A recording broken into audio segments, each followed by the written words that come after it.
Good morning, everyone. It's March 7th, 2019. I'm Eric. Retail apocalypse worsens, major stores on Deathwatch. This is from Max Slavo. See how long this article is here. Not very long at all. Alright. So I cover this stuff quite a bit here, right? I've said many times that I believed that shit hitting the fan would be a result of the economy collapsing. With each passing day, it seems that I am more and more correct in that forecast. I've also said that a natural disaster could be that thing too, but of course natural disaster would cost lots of money, right? So one way or the other, money's going to be involved in shit hitting the fan. Alright, so just 2 months into 2019, many more retail stores have announced their closures amid a slowing in consumer spending. The retail apocalypse is worsening, and there are some major stores on Deathwatch, which means going out of business forever. According to Money.com, in a single 24-hour period last week, Gap, JCPenney, and Victoria's Secret announced that they would be closing more than 300 stores combined.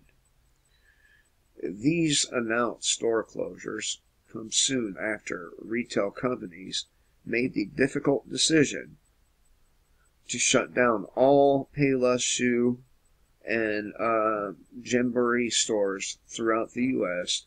and in the middle of Sears' dramatic struggle to survive. By filing for bankruptcy and closing roughly 140 stores or 140 Sears and Kmart stores, the company owns both retailers.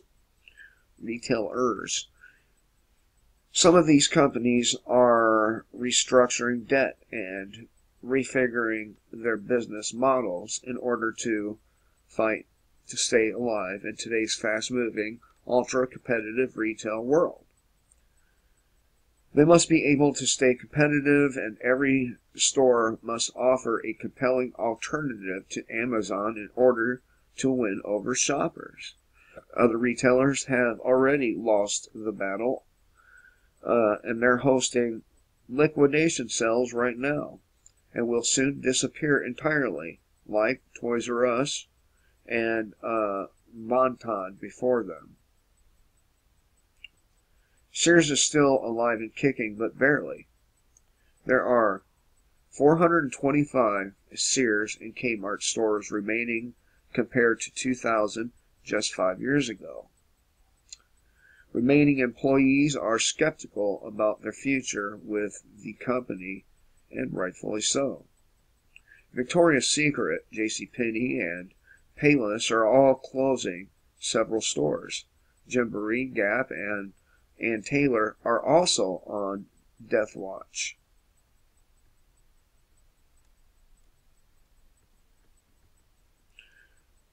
Ascena, the company that owns retailer brands like Ann Taylor, Loft, and Lane Bryant, has been on Deathwatch for at least a year, reported Money.com. It is in the middle of the process that began back in 2017 to close about 250 stores.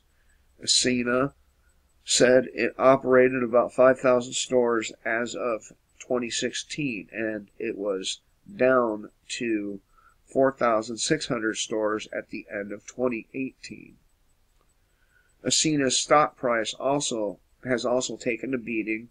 It plummeted over this time period when stores were closing, dropping from over $10 per share in 2016 to around $2.25 a share in early 2019. The retail apocalypse is happening right before our eyes as brick and mortar stores are going away quickly.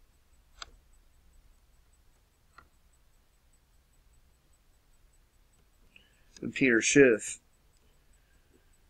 he says it's going to be very, very, very ugly when this collapse fully takes hold. Here's another one on the economy. Global economy is sinking fast, and it will take the U.S. with it. And this too is from Max Lavo. And it's a short article as well. Yeah.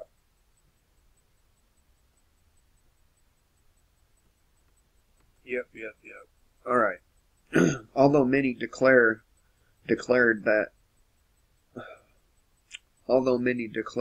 the declaration in the economy in December to be a soft patch that we somehow recovered from, others aren't so sure. The rest of the global economy is slowing down and sinking at a fairly rapid rate, and the U.S. economy will likely go with it.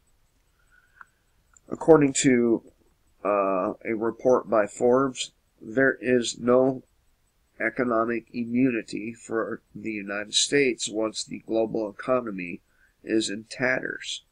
The report points to many problems in the global marketplace that could signal a major downturn for the economy, pushing the U.S. ever closer to an unavoidable recession. Let me stop right there. We've been in a recession. There's not been a recovery since 2008.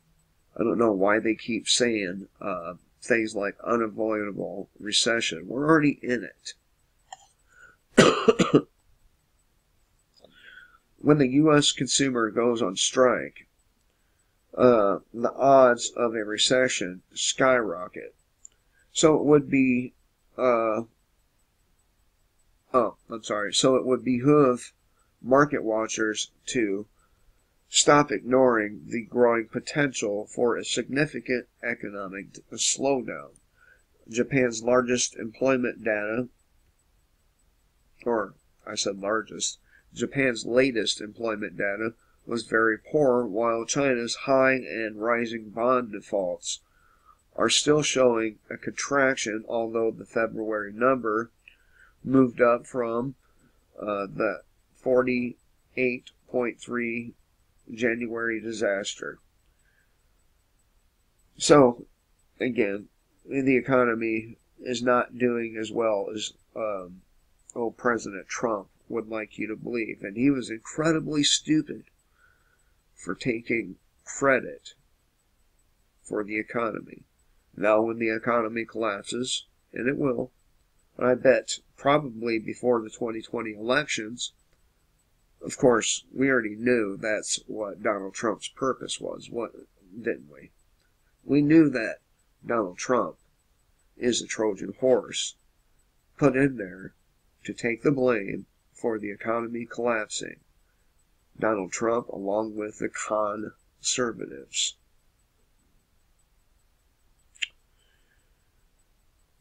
One more paragraph here. Just on the heels of the United States government debt surpassing $2 trillion comes the news that there are now a record number of Americans who are behind on their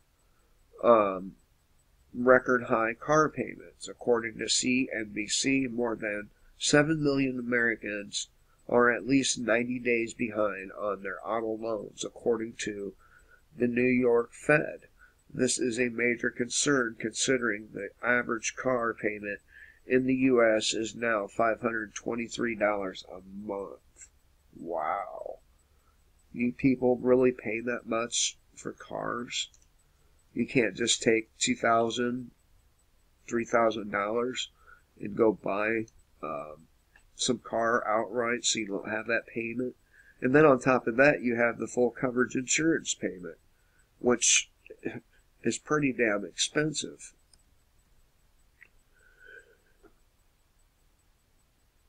Forbes states that it may be too soon to come to the conclusion that the U.S. has made it through the soft patch or a December of 2018's market downturn.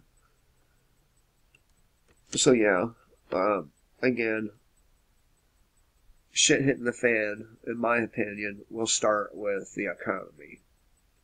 A civil war will start because of the economy. And we're not too far from this, are we? We see the cracks in the wall, right? We see the writing all over it. And all we can do now is wait until the first shots are fired. Hope everyone has a great day. Till next time, kill the state, live free.